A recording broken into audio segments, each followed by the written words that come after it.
হাতী মানে পদুম, পদুম মানে হাতী। ৰঙা নদী বিপৰীয়া লখিমপুৰত পদুম, নাওবৈচাত হাতী। কোনবাই কৈছে এজিপি কিয় দিলে? এজিপি আৰু বিজেপি দুটা পাৰ্টি নহয়, এজিপি আৰু বিজেপি বুন্দিয়া ভুজিয়া একেলগে খাব লাগিব। বুজি পালে নে নাই? অকলে বুন্দিয়া খালে ভাল লাগে নেকি? অকলে ভুজিয়া খালে ভাল লাগে নেকি? বুন্দিয়া ভুজিয়া একেলগে খালেহে ভাল লাগে। পাক্কা?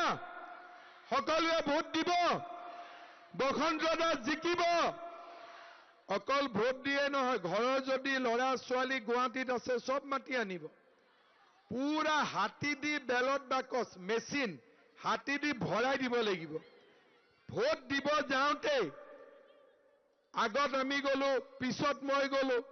হাতীৰ চিনটো য'ত হাতী আছে সেই বুটামটো একদম কলা হৈ থাকিব লাগিব। এনেকে মাৰোতে মাৰোতে মাৰোতে কলা হৈ যাব লাগিব। দেখিলে যাতে মানুহে গম পাই যে ভোটটো ক'ত দিব লাগে। আৰু বাকী সুইচবিলাক যেনেকে নতুন বোৱাৰী সাজি কাচি থাকে, বাকী সুইচবিলাকো সজাই কচাই ৰাখি থৈ দিব। কোনো ডিস্টাৰ্ব কৰিব নালাগে। ভোট দিলেহে ডিস্টাৰ্ব হ'ব, হয় নে নহয়? সেই বুটামবিলাক একদম ডিস্টাৰ্ব নকৰিব, নতুন বোৱাৰীৰ দৰে সাজি কাচি ৰাখি থৈ দিব। হ'ব?